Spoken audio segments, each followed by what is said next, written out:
Bonjour, alors quoi de neuf aujourd'hui dans les 12 coups de midi? Eh bien Zineb, toujours maîtresse de midi, elle recherche toujours un boulot. Ah ah ah. Alors j'ai reçu un message d'une Zineb qui m'a dit est-ce que tu veux voir mes seins? Donc bah, j'ai rien répondu, pourtant j'ai reçu cette photo.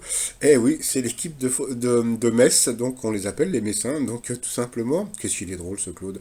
Alors au coup d'envoi, la première question, que trouve-t-on au milieu d'une galette saucisse? Bon, allez, je vous laisse deviner, hein, c'est trop dur. Après, donc, vous aviez Axel, vous aviez Muriel, vous aviez Camille. Alors, pour Axel, la première question, pour quelle raison Sophie Marceau refuse-t-elle de jouer dans la série 10%? Donc, parce qu'elle ne veut pas jouer son propre rôle. Pour Camille, à quelle star de la musique la poupée Barbie, gna gna gna, donc c'était David Bowie. Après, vous aviez Muriel. Que faut-il faire avant une séance de Ganja Yoga? Donc la réponse était dans la question, à Ganja, ça voilà. Ensuite, dans quelle série Angel était un spin-off, donc Buffy contre les vampires? Pourquoi l'acteur Billy Porter s'est-il fait remarquer pendant les Oscars 2019, donc il portait une robe?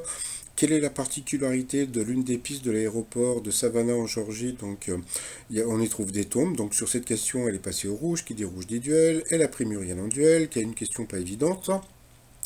En quelle année est apparu le premier journal français féministe entièrement écrit par des femmes? Eh bien, c'était en 1897.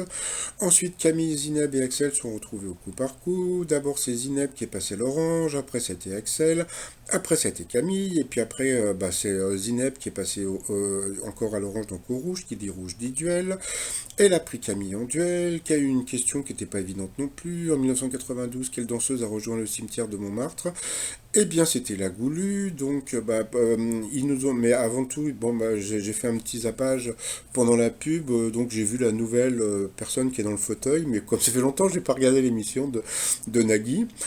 Donc voilà, comme je vous ai dit, donc c'était la Goulue. Donc ensuite, Zineb et Axel sont retrouvés au coup fatal, et puis bah, le pauvre Axel n'a pas pu faire grand-chose face à Zineb parce qu'il a passé beaucoup de temps à passer justement.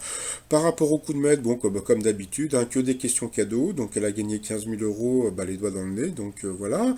Je dirais, moi maintenant, je ne dis plus rien, donc voilà. Après, donc par rapport à l'étoile mystérieuse, bah ça bouge pas, c'est toujours Étienne Dao. Alors, la dernière fois, je vous avais dit que ce qui serait bien, c'est que ça soit une bonne sœur, qui soit maîtresse de midi, donc ça serait assez rigolo, bah, que bon, voilà, qu'elle puisse gagner et puis donner un peu de ses gains, etc.